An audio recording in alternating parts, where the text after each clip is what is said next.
Je le disais, les fonds ISR se remettent doucement de l'année 2022. La hausse des taux d'intérêt les a fortement impactés et ces contre-performances ont pu, c'est vrai, décontenancer certains investisseurs. Qu'en est-il pour 2023, alors que certaines études se posent également la question de leur véritable impact environnemental? Pour en parler aujourd'hui, notre invité est Olivier Cassé, gérant ISR Action Europe chez Sycomore AM. Bonjour Olivier. Bonjour Eva. Merci beaucoup de nous accompagner aujourd'hui. Nous avions reçu déjà en février dernier pour commenter les performances des fonds ISR en 2022. Est-ce que vous pouvez nous rappeler les raisons de cette déroute l'année dernière? Oui, alors on l'avait évoqué à l'époque, on avait principalement deux raisons.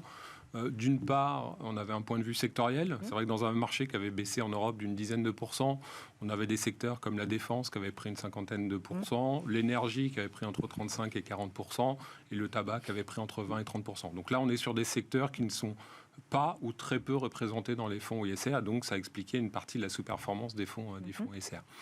Le deuxième point, il était lié à l'environnement de taux. On a en tête que ça a été vraiment l'année où les banquiers centraux ont initié la normalisation de la politique monétaire avec une remontée des taux d'intérêt court terme et long terme qui a été assez violente. Si on prend l'exemple des États-Unis, sur le 10 ans américain, on est passé de 1,50% à quasiment 4%. Ouais. Et c'est vrai que ce nouvel environnement de taux a été très négatif pour les valorisations qu'on appelle des actifs dits à duration longue. Et quand on regarde les marchés actions, on parle des valeurs de croissance. Or, il se trouve que quand vous faites un filtre extra-financier, très souvent, vous aboutissez à investir, vous arrivez à investir dans des sociétés qui sont de qualité et de croissance, et donc qui ont été pénalisées par cet environnement de taux. Donc là, c'est vraiment les deux points qu'on a retenus sur 2022 et qui expliquent la sous-performance, qui expliquaient la sous-performance des fonds ISR. C'est très clair. Quelle est la tendance alors au premier semestre là, 2023 ? Alors, vous évoquiez le grise mine. Je ne suis pas totalement en ligne par rapport à ça. Ça va quand même nettement mieux. Ça va mieux. Honnêtement, si on reprend ces deux arguments-là, d'un point de vue sectoriel, regardez l'énergie, c'est une des plus mauvaises performances en Europe. On a abandonné quasiment la moitié de la hausse qu'on a eue l'année dernière. Le tabac, c'est la même chose. On a perdu aux alentours d'une vingtaine de pourcents. Il y a ce dernier secteur qui, malheureusement, continue à bien performer, qui est le secteur de la défense, même si ça s'est un petit peu renversé sur le début de semaine après les événements qu'on a connus en Russie. Mais donc, ces vents défavorables sectoriels qu'on a eu l'année dernière, on les a plus cette année. Le deuxième point, c'est l'environnement de taux d'intérêt. Un peu la même chose, si vous regardez le 10 ans américain ou les niveaux de taux long terme en Europe, on est quasiment aujourd'hui sur les niveaux qu'on avait au début d'année. Donc on n'a vraiment plus, aujourd'hui en tout cas sur les dernières semaines, cette dichotomie entre des valeurs de croissance et des valeurs décotées. Et on voit bien d'ailleurs que le débat chez les professionnels s'est plus déporté vers un sujet entre valeurs défensives et valeurs cycliques par rapport aux craintes qu'on peut avoir sur le cycle économique. Donc on n'a plus, à la fois d'un point de vue sectoriel ou d'un point de vue d'environnementaux, les vents défavorables qu'on a eu l'année dernière, et donc ce qui explique que les performances, alors d'une part en absolu, mais même en relatif par rapport aux indices, des fonds ISR sont quand même aujourd'hui de bien meilleures factures que ce qu'on a eu en 2022. Du niveau de 2020 ou 2021 ? Alors, on a eu sur 2020, on avait une très très belle année en relatif sur les fonds ISR. 2021 avait été compliqué. Là, par rapport à ce que je dis, là, on n'a plus les vents défavorables de 2022. On n'a pas forcément non plus le vent dans les voiles. Et en termes de performance relative, on n'est pas forcément sur les fonds qui ont le mieux performé parce que, et un petit peu à l'image de ce qu'on a connu aux États-Unis, c'est-à-dire que la hausse du S&P 500 s'est vraiment concentrée sur 7 sociétés. En Europe ou en France, pour prendre l'exemple du marché français, on a vraiment une concentration des bonnes performances sur ce qu'on appelle les méga les grandes capitalisations boursières. En France, notamment, c'est du LVMH, du Hermès à plus 25 ou plus 30%. Le luxe. Le luxe, exactement. Et là, on revient sur l'analyse extra-financière. Est-ce que le luxe est un secteur aujourd'hui qui est investissable pour un fonds ESG ? Et là, ça dépend véritablement de l'optique et de votre regard par rapport aux enjeux qui vous sont chers. Si vous regardez les enjeux environnementaux, le luxe, voilà, on est un peu dans le secteur de la mode. Alors, on n'est pas dans la fast fashion, mais ça fait le secteur de la mode qui est quand même dans les secteurs les plus pollueurs au niveau mondial. Donc, si vous avez cet angle de lecture-là, le luxe aujourd'hui n'est pas forcément investissable. Même si des groupes comme Hermès ou LVMH ont un plan ambitieux en termes de réduction des émissions de gaz à effet de serre, que ce soit sur le scope 1, 2 ou 3. Par contre, Si vous prenez un angle plus social, et notamment dans la création d'emplois, qui est un enjeu majeur pour nos économies, là, vous avez une lecture qui est totalement différente. Et les chiffres que j'aime bien donner, ce sont les chiffres de LVMH, parce qu'on ne les a pas forcément en tête. LVMH, à fin décembre 2022, c'est 200 000 employés. En termes d'embauche, et je parle d'embauche sur 2022, c'est 60 000 embauches, dont les 2/3, en effet, pour des moins de 30 ans. Donc, vous voyez bien que selon l'angle de lecture que vous souhaitez prendre... Mais donc, Olivier Cassel, on a l'impression que tout ça, c'est pas encore bien clair, dans la tête de tout le monde. Faire la distinction entre un fonds labellisé, non labellisé, est-ce que ces fonds labellisés sont véritablement plus verts que les autres? Si on part de la thématique, c'est ce que vous disiez, sociale ou environnementale, c'est un peu différent.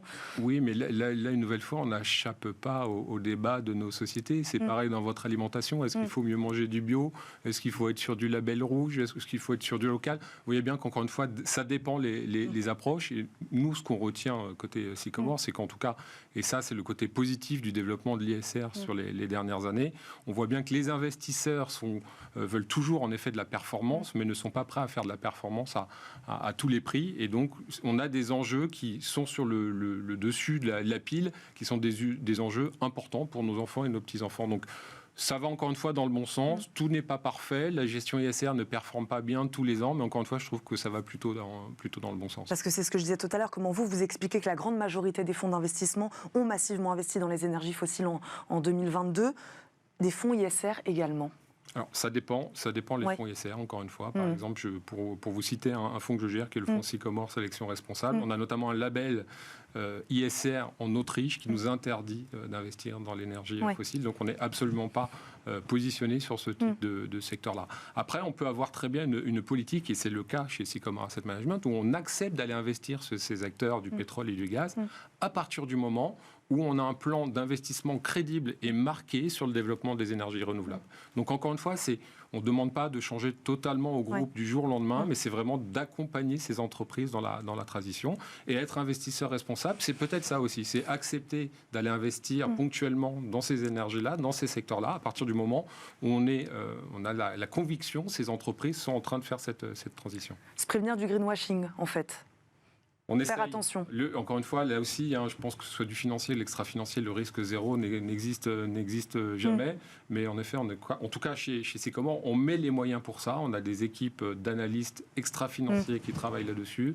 On essaye d'être très, très proche des entreprises, de dialoguer continuellement avec les entreprises dans lesquelles on investit pour essayer de se rassurer par rapport à ça. Et puis après, la réglementation va faire que également ces groupes-là et les émetteurs cotés vont devoir communiquer de plus en plus sur ces enjeux extra-financiers, ce qui permettra à la communauté des investisseurs d'avoir plus d'informations et donc de mieux, je dirais, qualifier ce qu'est un investissement green ou social et savoir ce qu'on peut faire véritablement dans les fonds ISR. Mais jusqu'à quand, selon vous, ces valeurs dites, je ne sais pas, un peu plus polluantes, vont rester performantes ? Alors, comme je vous disais tout à l'heure, ça a bien marché en 2022. En 2023, le constat est déjà un petit peu différent. Vous avez un prix du baril qui n'a pas perdu 50%, mais qui a dû perdre 35 à 40% sur le 10-12 derniers mois. Et donc, vous avez un secteur qui a bien baissé. Donc, nous, notre travail, c'est au-delà de cette partie extra-financière, c'est regarder les enjeux aussi financiers de l'entreprise, de faire notre valorisation de l'entreprise. Et c'est vrai que des groupes qui investissent massivement, notamment dans le renouvelable, ce sont des groupes qui peuvent ponctuellement, enfin, parfois de façon même plus que ponctuelle, de façon plus longue, générer un petit peu moins de trésorerie. Et ça, c'est vrai que ça peut être sanctionné par les marchés financiers. Mais là aussi, c'est encore une fois, je reviens sur ce que j'ai dit, notre rôle d'investisseur responsable, d'accompagner les entreprises et d'accepter, notamment quand on investit dans des groupes présents dans le renouvelable, d'accepter qu'on peut d'avoir peut-être 3, 4, 5 ans de cash, de liquidité brûlée par l'entreprise parce qu'il y a des projets d'investissement qui coûtent très très cher, pas forcément rentables les toutes premières années. Mais encore une fois, c'est là où, encore une fois, il faut aller sur les 5 à 10 prochaines années. Vous parliez du label ISR, ces fonds labellisés ISR. Il y a une refonte initiée par le comité en charge. Aujourd'hui, est-ce que ce label y rend efficacement l'information auprès des investisseurs? Et qu'est-ce qu'on pourrait faire pour améliorer ça sinon? C'est une très très bonne question. Ce que je vois et le ressenti que j'ai auprès de mes clients, c'est qu'aujourd'hui on est un peu perdu. C'est-à-dire que je citais un label autrichien, vous avez un label français, vous avez un label belge, un label allemand, et au final, avec des contraintes à chaque fois qui sont différentes. Moi, ce que je souhaiterais, c'est d'avoir une certaine harmonisation entre ces différents labels, qu'on parle en effet, qu'on évoque les mêmes sujets, que les entreprises puisse reporter et discloser en effet les indicateurs clés qu'on peut partager au niveau européen, voire au niveau global. Tout ça prend du temps. Encore une fois, moi je suis gérant depuis 20 ans. J'exagère un petit peu, mais il y a 5-6 ans, on parlait peu de l'ISR et c'était vraiment en train d'arriver. Aujourd'hui, on en parle beaucoup. Donc, comme à chaque fois sur une nouvelle industrie, ça prend du temps. On parle aujourd'hui beaucoup de technologie et d'intelligence artificielle. Ça prend du temps. Il y aura de la réglementation. Mais encore une fois, on avance. Et comme je le disais à l'instant, je trouve que ça va plutôt dans le bon sens. Ces thématiques, justement, c'est des fonds sur lesquels, que vous conseillez de suivre de près, là, en 2023, pour parler un peu de technologie, justement, de nouvelles technologies. Oui, notamment, on a un fonds chez Sycomore Asset Management qui est sur la technologie durable, le fonds Sustainable Technology. Là où on investit également dans l'intelligence artificielle, même chose, comme je disais, on va avoir de la réglementation sur ces sujets-là, mais on voit bien que regarder l'impact de l'intelligence artificielle, c'est regarder les débouchés potentiels sur ce segment-là, et notamment le domaine aujourd'hui qui connaît déjà et qui s'intéresse à l'intelligence artificielle, c'est la santé, à la fin pour des raisons de productivité, parce qu'on sait bien que le nombre de malades, de patients croît plus vite que le nombre de professionnels de santé, donc ça répond à des enjeux sociétaux, et même en termes de recherche ou de soins, sur le médical, on a vraiment des avancées très très fortes sur l'intelligence artificielle dans la santé. Et en France, on a des entreprises qui bénéficient de ça. Dassault Systèmes, avec une acquisition qu'ils ont faite en 2019 qui est Medidata. En Allemagne, vous avez un Siemens Healthineers qui est dans l'imagerie médicale et dans la lecture d'un scanner et d'une radio. Vous mettez de l'intelligence artificielle, même chose quand vous allez aux urgences, on voit bien qu'on a des problèmes de professionnels de santé. Ça permet d'aller plus loin et plus rapidement dans la lecture de ces radiologies. Donc pour nous, en effet, on peut investir ces sujets d'intelligence artificielle. Ça, c'est des valeurs qui peuvent se retrouver à l'intérieur d'un fonds ISR ?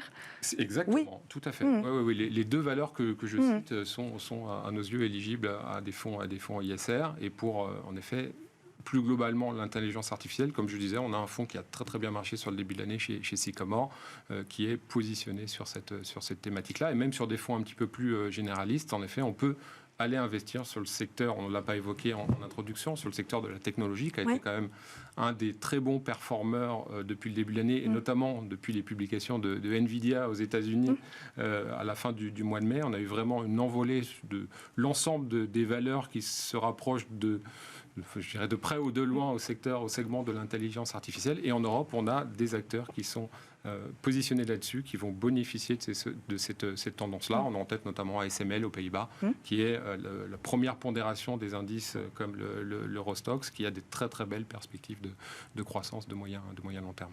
C'était intéressant de parler de ça avec vous, et puis ça nous fait la bonne transition pour notre prochaine séquence. Merci Olivier Cassé d'avoir répondu à nos questions aujourd'hui. Je rappelle, vous êtes gérant ISR Action Europe chez Sycomore AM. Merci beaucoup de nous avoir accompagnés. Tout de suite, c'est Enjeu Patrimoine, et on parle donc d'intelligence artificielle.